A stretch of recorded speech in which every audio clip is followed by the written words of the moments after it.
Pokemon on the Switch. It was one of the greatest mysteries of Pokemon. The enigma was shattered with the reveal of Pokemon Let's Go Pikachu and Let's Go Eevee. These two games have the community in both turmoil and celebration. Whether you like them or not, they are not the games that were promised in 2017. The truth is, the journey is continuing because the destination lies in 2019. A new journey is before us, and it will be filled with speculations, predictions, and wild, crazy theories. Gen 8 is over a year and a half away, and it will be a long adventure getting there.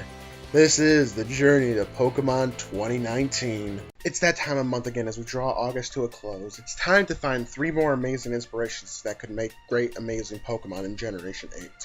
Like last month, I will be breaking this down into 3 categories: insects and animals, plants, and inanimate objects and myths. Pokemon draw from all these categories for every game, so let's take a look at the world around us and see what forms of inspiration we can find.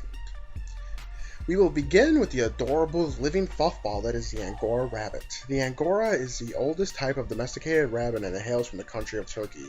Because of the hypoallergenic fur they have, these rabbits are treated like sheep and sheared for their fur, which is used to make luxury clothing. The way I see this being made into a Pokemon is as the Route 1 rodent.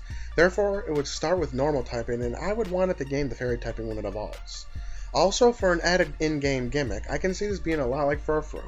Take it to an in-game salon and change how it looks. We've only had one rabbit be the first Route 1 rodent, so it would be interesting to see another after the lackluster Yungoos. For the plant this month, we have an interesting and unique suggestion from Tiramisu Dragon of the Wild Duck Orchid, or by its proper name, the Kaliana. When I did research on this orchid, I was shocked to see what it actually looked like. It is a flower that actually resembles a duck in flight. Leave it to Australia and New Zealand to have equally amazing plant life as it does animal life. Looking at the Kaliana, it is clear that this is a real-life Pokemon and could fit in well in regional grass type. Just by looking at the real-world image of this orchid, you can see that it would look like in-game. As for its typing though, grass would be given, as most inspirations in the plant category of these videos will be grass types. But as for its other typing for this little duck, it would be obvious it would be flying. I know it's not the greatest typing, but it would fit for it, especially with how it looks and it's like it's in mid-flight. I am sure a good speed stat and good attack stat would make this viable, especially with a great ability. And last, we continue to draw from myth with the Azix, ancient Egyptians' version of the griffin. Instead of having the head of an eagle, it has the head of a falcon.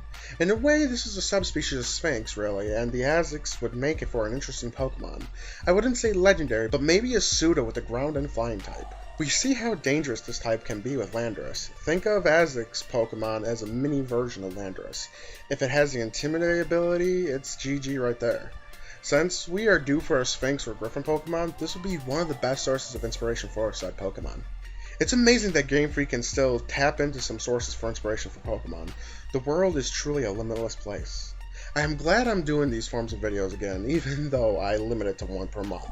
It's almost like Flora, Fauna, and Mythology is back. If you don't know what that series is, it's a failed series on the channel, but ironically, I predicted a handful of Pokemon that were in Sun and Moon before they were even revealed with that series. Funny stuff. If you enjoyed this video, leave a like and share it around. It helps it grow the channel and I really appreciate it. Become an Emperor of the Phoenix today by subscribing to the channel and following me on Twitter. The link can be found in the description below and with many awesome fun links as well. And with all that said, this has been Black Phoenix. Thank you all for watching. I'll see you all in the next one.